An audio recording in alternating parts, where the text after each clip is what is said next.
예, 오늘은 베드로전서 1장하고 베드로후서 1장 부분적으로 조금 보겠습니다.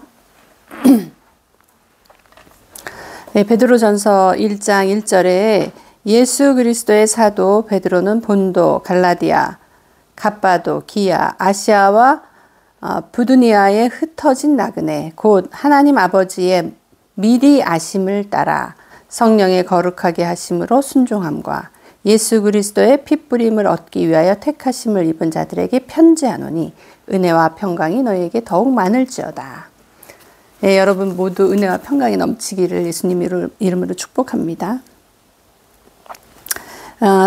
사도 베드로는 그 소아시아 거기에 이제 흩어진 그 유대인들에게 이제 복음을 전했죠. 거기 그 앞에 이제 지명이 이렇게 쭉 나오는데 거기에 흩어진 나그네라는 말이 나와요.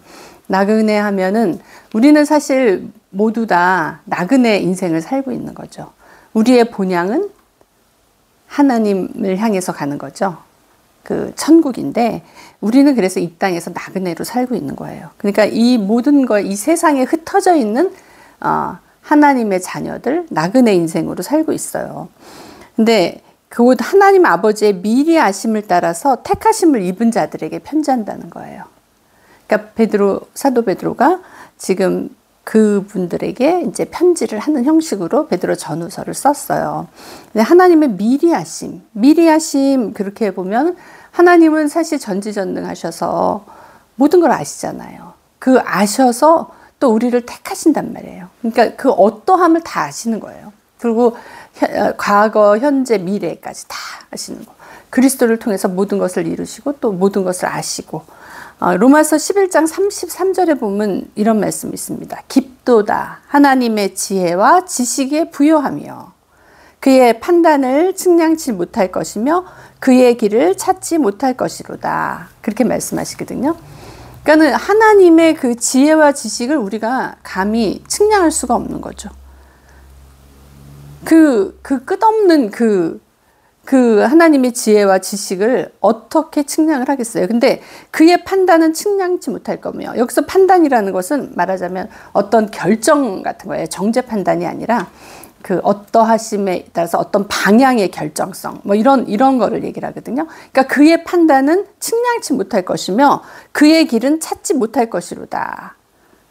그러니까 우리로서는 감히 어떻게 측량하거나 찾거나 그럴 수 없어요. 그게 다 은혜라는 거예요.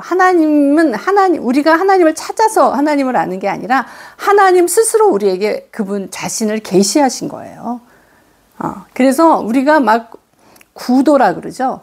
그러니까 막 뭘 공부해서 도를 닦아서 하나님을 아는 게 아니거든요. 하나님 스스로 우리를 찾아오시고 하나님 스스로 우리에게 그분을 드러내시는 거예요. 그래서 우리가 하나님을 알 수 있는 거지. 하나님은 절대로 우리가 어떻게 가늠할 수가 없는 분이시잖아요. 근데 그분이 미리 아시고 우리를 택하신 거예요. 우리를 택하시고 정말 측량할 수 없는 그분이 우리를 선택하신 거예요. 선택하시고 부르시고, 그죠? 그래서 성령의 거룩하게 하심으로. 근데 성령께서 우리를 거룩하게 해서 순종한다. 그거는 예수 그리스도를 통해서 예수 그리스도의 핏부림으로 우리가 거룩함을 입었잖아요. 근데 그 죄사함을 받았잖아요. 그러고 나서 성령이 오순절날 오셔서 우리 안에 내주하시면서 우리를 인도하십니다. 그 영으로 인도하신단 말이에요. 여기서 말씀하시는 거는 성령의 거룩하심으로 순종한다. 이거는 그 이전에 하나님의 성부, 성자, 성령 하나님의 그 성령 하나님이 우리를 거룩하게 하심으로 말미암아 우리가 순종함을 받는다는 거예요. 어떻게 예수님이 그 사역이 있고 나서 성령의 거룩함으로 우리가 인도받는 그거를 떠나서 그 전부터 하나님은 삼위일체 하나님은 우리를 미리 아시고 택하시고 또 거룩하게 하시고 이런 거를 먼저 하신다는 거죠. 그래서 우리를 그 은혜와 평강으로 먼저, 은혜는 뭐예요? 하나님이 우리에게 주신 거잖아요. 하나님 자신을 우리에게 주신 거잖아요. 그러니까 은혜가 많아서 생긴 결과가 우리가 평강한 거거든요. 그래서 하나님 자신을 통해서 하나님 스스로 택하시고 우리를 부르시고 거룩하게 하시고 하나님이 하시는 거예요. 그래서 베드로후서 앞에 절 여기 인사 부분이잖아요. 그 앞에 서론 쪽으로 전서를 받고 후서를 또 보겠습니다.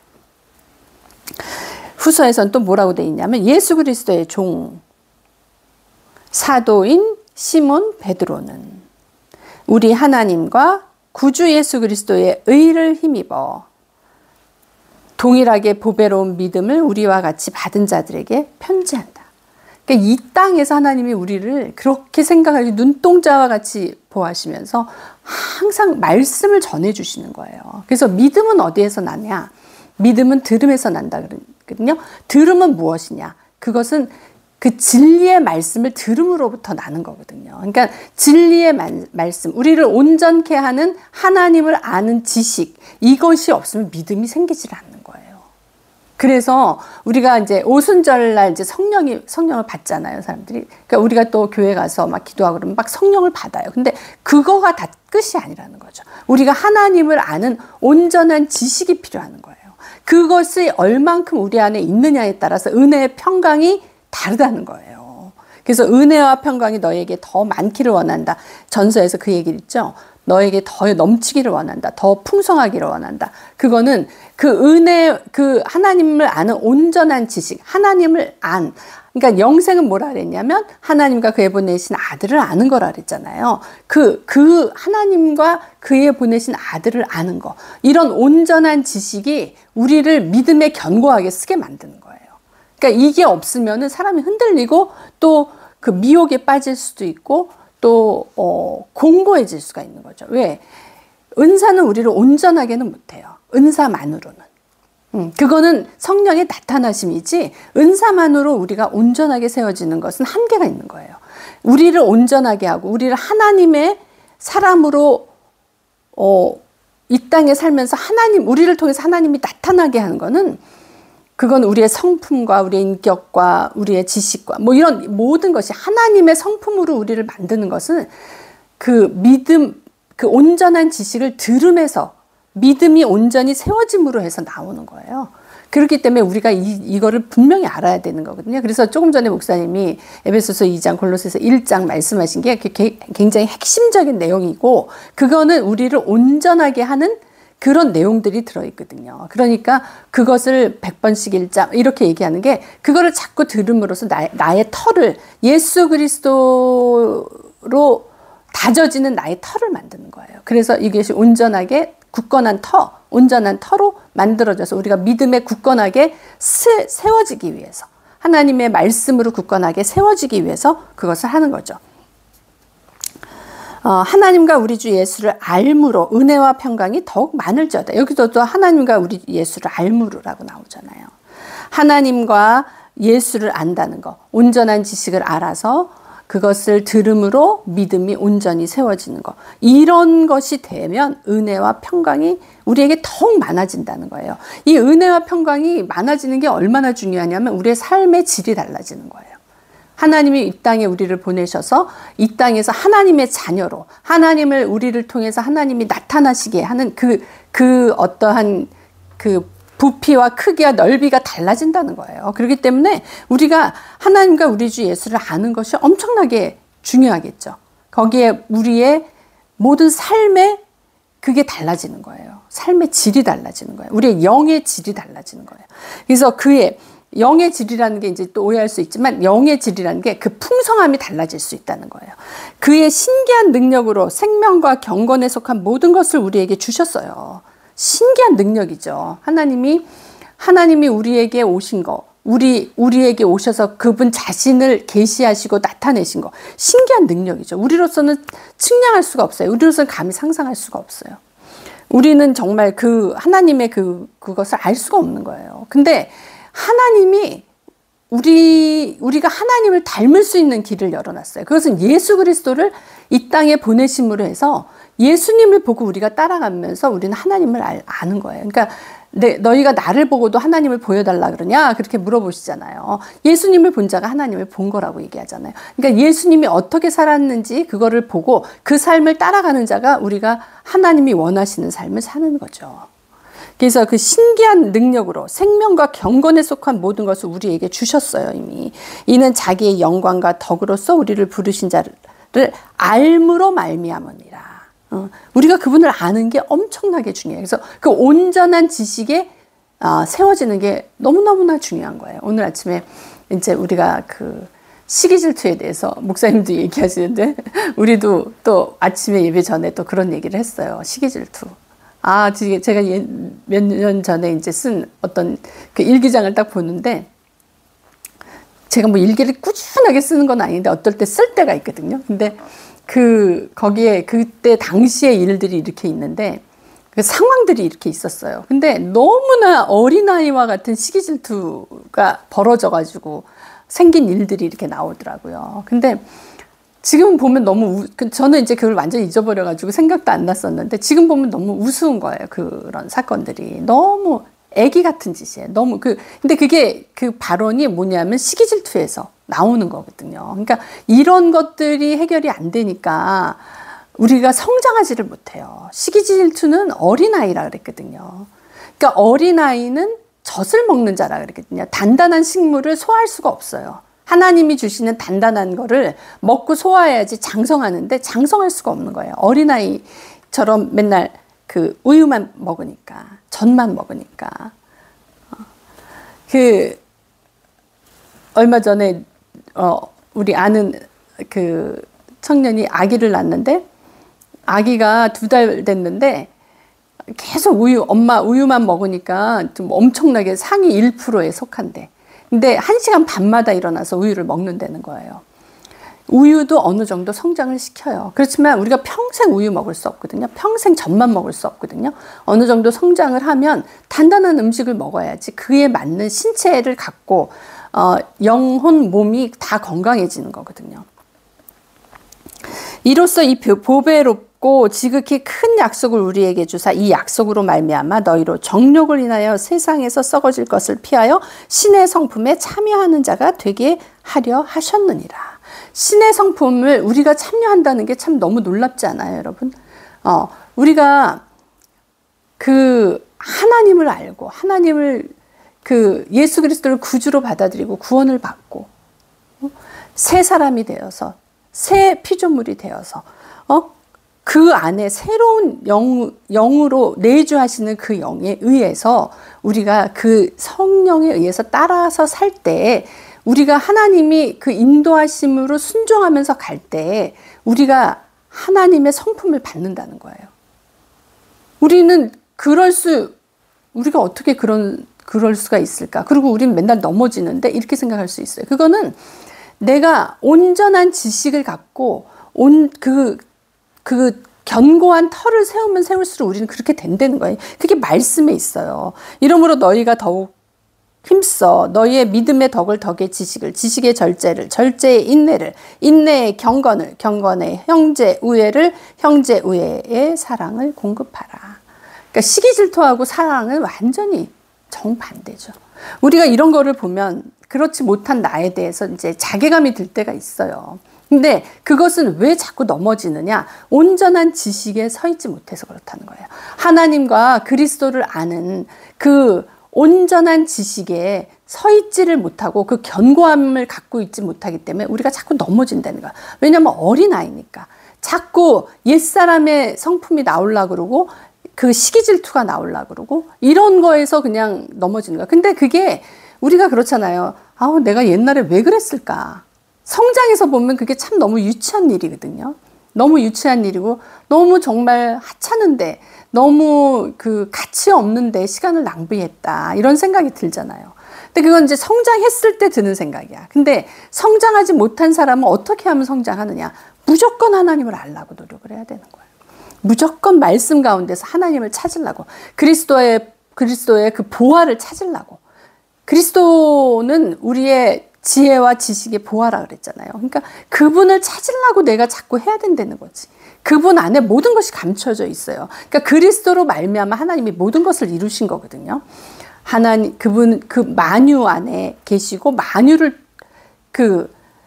그 만유라는 것은 all이라는 뜻이거든요. 모든 것이라는 것이거든요. 그리스도는 모든 것이거든요.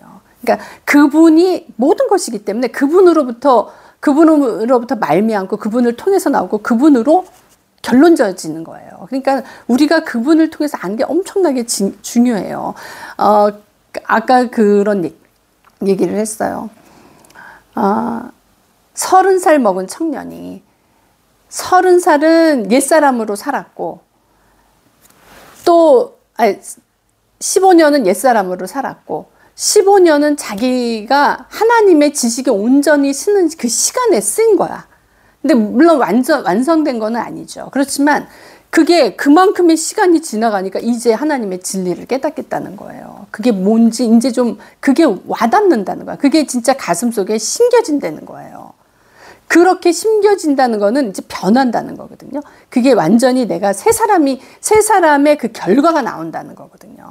새 사람은 우리가 영으로 새 사람이 됐죠. 그렇지만 우리의 영혼 몸이 전적으로 그 영에 순종을 해서 이 혼이 영에 순종한다는 게 그게 굉장히 중요한 거거든요. 그게 새 사람으로서 나와야 되는 결과인데 처음에는 혼의 영에 그렇게 순종이 안 돼요. 옛사람에 살았던 그 죄의 세력 이런 것들이 있어가지고 그리고 나의 생각 이런 것들이 옛사람이라고 딱 인정하고 그걸 자꾸 나는 이미 죽었다라고 하고 그리고 그 새로운 지식 온전한 지식에서 나오는 것으로 행동을 해야 되는데 그게 안 돼. 온전한 지식으로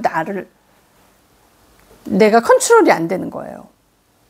그래서 그게 15년이 걸렸다는 거야. 15년은 그냥 옛사람으로 살고 15년은 그냥 그 혼돈 가운데서 막 그걸 하는데 살았다는 거야. 어떻게 보면 모세도 애굽에서 40년을 살았잖아요. 그리고 하나님께서 그를 어떠한 사건을 통해서 애굽 사람을 죽이는 그 살인 사건을 통해서 그가 애굽을 떠날 수밖에 없는 그 상황을 만들어서 광야에서 40년을 미디안에서 40년을 보내요. 양치기로. 이집트의 왕자가 그 광야 건건한 땅 아무것도 없는 데서 40년을 보내잖아요. 40년은 그렇게 애굽에서 세상으로 살고 40년은 하나님의 사람으로 만들어지는 그 시간이 40년이 또 걸린 거예요. 어떻게 보면 이 물질적인 시간 그것이 또 어떻게 보면 필요할 수도 있어요. 그리고 또 그 계시록 8장에 보면 또 그런 말씀이 있어요.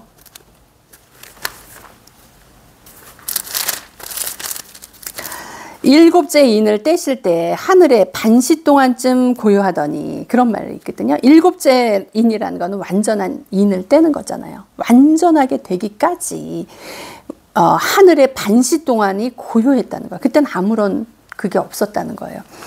근데 말라기에서 신약으로 넘어갈 때 보면 400년이 걸리거든요. 예수님이 오시기까지 말라기에서 신약까지 그 암흑의 시간이 있어요. 400년 동안 아무런 선지자도 없고 아무런 기록이 없어요. 하나님이 어떠한 그것도 안 하셨다는 거로 볼 수 있겠지. 그러니까 성경에 기록이 없잖아요. 물론 하나님은 계셔서 물론 어떤 거지만 어떤 큰 이벤트가 없었어요, 거기에. 그러니까 그 400년 동안에 예수 그리스도를 기다리는 시간이 필요했다고요, 말라기에서. 여기 일곱째 인을 띄고 나서 하늘이 반시 동안 고요하더니 아무런 징조가 없었던 거야. 우리는 이렇게 고요해서 뭔가 새로운 시즌이 다가오는 그것을 기다릴 때가 있다는 거예요. 내가 나 진짜 예수 믿고 어떻게든지 해보려고 하는데 왜 이렇게 되는 게 없고 바뀌는 게 없냐. 내 자신도 바뀌지도 않고 상황도 환경도 달라지는 게 이렇게 없냐. 우리가 그렇게 근심할 게 아니에요. 반드시 이 고요한 타임이 있다는 거예요. 반드시 이 고요한 타임. 예수님도 십자가에서 돌아가시고 무덤에 들어가셔서 3일 동안 그 무덤에 있는 상태에서 장사 지냈잖아요. 반드시 이 시간이 있는 거예요. 완전히 그 한 시대를 끝내는 그 타임이 있다는 거야. 그런 고요한 타임이 있다는 거예요. 근데 우리는 내가 이 시기에 만약에 고요한 타임에 내 자아가 살아있다 그러면 야, 나는 이게 되는 거냐 안 되는 거냐, 왜 아무것도 나에게 벌어지질 않냐, 그리고 나 왜 이렇게 공고한 것 같냐, 이런 생각이 들 수가 있죠. 그렇지만 우리가 생각을 바꿔서 이때는 정말 이제 나는 완전히 끝나고 이제 하나님의 시대가 도래했다, 하나님의 새 시즌이 나에게 왔다, 이렇게 받아들일 수 있는 거죠. 그러니까 그런 온전한 지식이 우리에게 오기까지 우리는 그 인내로 기다려야 되는 시간이 있고, 그 인내가 필요한 것은 예전의 나를 완전히 끝내고 이제 새로운 새로운 피조물, 새로운 창조로 하나님이 완전히 흠도 없고 점도 없는 그런 존재로 내가 나오기 위해서 그 시간이 필요하다는 거예요. 그 고요한 타임이 필요하다는 거예요. 그래서 우리가 신의 성품에 참여한 자가 되기 위해서 완전히 옛 것은 끝나고 이제 새 사람으로 들어갈 수 있는 그 시기에 우리가 지금 와 있는 거예요. 여러분이 그래서 절망할 것도 없고 실망할 것도, 우리는 온전히 하나님을 신뢰해야 돼요. 그 믿음 가운데서. 근데 이 믿음이 나에게 없어서 내가 자꾸 흔들린다, 왔다 갔다 한다, 갈 때와 같이 좀 이렇게 종잡을 수가 없다, 내 마음이 풍랑 가운데 있다, 이럴 때는 무조건 성경으로 돌아가서 그 온전한 지식을 나한테 자꾸 채워야 돼요. 그리고 그것을 말씀을 듣고 말씀을 먹음으로 인해서 내 자신을 채워야 되는 수밖에 없어요. 그렇게 되면서 내가 그게 믿음의 굳건한 데 서게 되면 하나님이 예정하신 그 반시, 하나님이 예정하신 그 40년, 하나님이 예정하신 그 15년이 끝나고 이제 완전히 우리가 새로운 시대로 들어가서 새로운 피조물로, 새로운 창조물로 주님이 내 안에 거하시면서 주의 영으로 연합이 돼서, 나와 주님이 연합이 돼서 주님의 영으로 우리가 인도함을 받는 사람이 되는 거예요. 그런 자가 하나님의 자녀라 그랬잖아요. 그러니까 우리가 서두르지 말고, 하나님의 타임하고 우리의 시간표는 틀려요. 하나님의 시간표는 하나님의 시간표고, 하나님이 우리를 미리 하시고 선택하시고 부르시고 그러셨던 것처럼 하나님이 하시는 거예요. 이 기독교는 진짜 그거예요. 사람이 다가가서 어떤 거를 이루는 게 아니에요. 하나님이 오셔서 이루시는 거예요. 저도 예전에 보면 다 순간순간 어떤 하나님의 하나님을 따르는 삶에 있어서 중요할 때는 하나님이 항상 오셨던 것 같아요. 하나님이 항상 오셔서 그 방향을 정해 주셨어요. 이렇게 가야만. 근데 그냥 그걸 순종했죠. 근데 지금 이 말씀을 보니까 그 순종함도 성령께서 우리를 거룩하게 함으로써 그 순종함이 나온다는 거예요. 그러니까 모든 것은 하나님으로 이루어지는 거지, 나로부터, 나의 결심으로부터 나오고 나의 잘함으로, 나의 어떤 행동으로부터 나오는 게 아니에요. 내가 잘나고 못하고의 문제가 아니라 하나님이 하신다는 거예요. 그것을 우리가 믿고 기다리고 그 인내의 때를 이루면 하나님이 반드시 그 결과를 이루실 줄로 믿습니다. 오늘 말씀하시는 거예요. 그러니까 이 말씀을 읽고 내가 받아들였잖아요. 그럼 그게 믿음이 되는 거예요. 그러니까 예수님이 육신으로 오셨잖아요. 말씀이 육신이 돼서 오셨잖아요. 그 말씀이 육신이 돼서 오신 것을 내가 믿고 받아들이면 그게 내 거가 된다는 거예요. 나의 것이 된다는 거예요. 예수님이 굳이 하나님이신 예수님이 굳이 이 땅에, 예수 그리스도가 이 땅에 와가지고 그렇게 매일 하루를 사람의 사는 24시간으로 그렇게 살 필요가 있었을까요?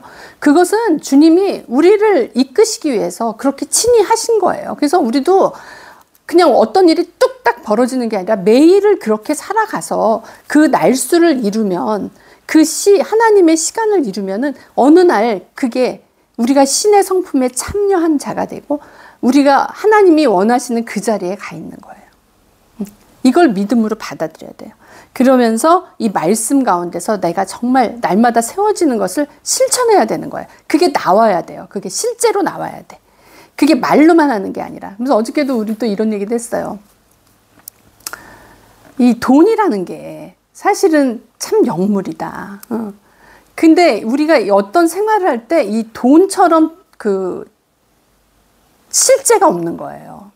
사람들이 어떤 돈으로서 뭔가를 표현한다? 그건 진심인 거예요. 그 사람 마음이 가지 않으면 절대로 돈이 나가질 않아요. 아까 그러잖아요. 어디 목사님이고 누구고 그래도, 그게 그렇게 나가는 분은, 그렇게 쉽게 나가는 분은 그렇게 또 정해져 있어요. 누구나 다 그렇게 하는 게 아니야. 그러니까는 우리가 하나님 앞에 어떠한 직함 있잖아요. 목사요, 교사요, 뭐 그런 거 있죠. 평신, 이런 게 사실 필요가 없는 거예요. 하나님 앞에서 우리는 다 똑같아요. 똑같은 존재, 똑같은 하나님의 자녀예요. 근데 내가 정말 하나님 앞에 내가 진실한가 아닌가? 내가 진짜 하나님 앞에 하나님이 무슨 말씀을 하실 때 내가 그걸 진짜 순종하며 할 수 있는가? 다 말로 하고 그 사탕발림으로 할 수 있어요. 그렇지만 돈으로 진짜 그걸 한다? 그 사람은 진짜인 경우가 많아요. 그거는 실제거든. 저는 그런 생각이 들더라고요. 내가 변하는 어떤 과정에 있어서 그 한때는 그거에 대해서 진심이었어요. 그 실제에 대해서 진심이었어요. 그래서 그런 것들이 수반됐을 때 더 확고하게 다져졌던 적이 있어요. 이거는 이제 더 이제 실질적인 어떠한 그런 그 나눔이나 어떠한 그게 있을 때 얘기하겠지만, 그거는 정말 그 겪어봐야지만 아는 거죠. 그래서 우리가 하나님이 우리에게 하신 일, 그거를 먼저 볼 줄 알아야 돼요. 내가 하나님 앞에 하나님이 예수님께서 나를 위해서 십자가에 달려 돌아가셨으니까 내가 이렇게 할게요. 하나님을 위해서 살게요. 근데 하나님을 위해서 산다는 것도 자아일 수 있어요. 하나님을 위해서 사는 나를 사랑하는 자아일 수 있어요. 그러니까 우리가 정말 끊임없이 나를 그 말씀에 비춰서 나를 제대로 평가를 해야 되는 게, 그건 하나님의 진리의 빛이 나에게 오지 않는 한 정확히 나를 알 수가 없다는 거예요. 그래서 이 하나님의 그 신기한 능력을 하나님을 통해서 받아야 되는 거예요. 그래서 우리가 어떻게 이 귀한 말씀을 이해하고 이것을 또 깨닫고 이렇게 말씀을 전하고 그것을 나눠서 믿음으로 또 받고, 이게 다 하나님이 마련해 놓으신 그 신기한 능력 안에서 이루어지는 거지, 절대 누구의 능력이나 어떠한 그 공부로 인해서 되는 건 아니라고 봐요. 공부하고 연구하고 이래서 하나님을 알아갈 수 있는 건 아니고, 그건 종교로 또 빠질 수도 있어요. 그건 신학으로 빠질 수 있어요. 하지만 신앙과 신학은 다르거든요. 그래서 우리가 정말 하나님 가운데서 정말 그 하나님의 그 빛 가운데, 그 빛이 나한테 들어와서 그 빛 가운데 깨닫는 우리가 돼야 될 줄로 믿습니다. 우리 모두 그런 축복을 받는 자가 되길 예수님 이름으로 축복합니다. 기도합니다. 아버지 하나님 감사합니다. 정말 주의 신기한 능력, 그 빛의 그 아버지 고마움을 깨닫습니다. 하나님께서 정말 우리를 찾아오셨습니다. 하나님께서 우리에게 빛 비춰 주셨습니다. 그래서 우리는 흑암의 세계에서 정말 빛의 아들의 나라로 옮겨진 자들입니다.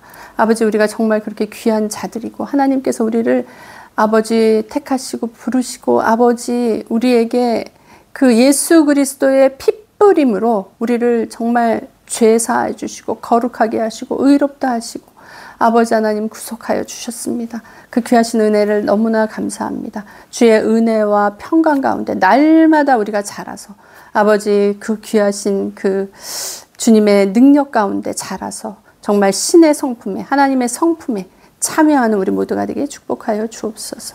예수님 이름으로 기도드립니다. 아멘.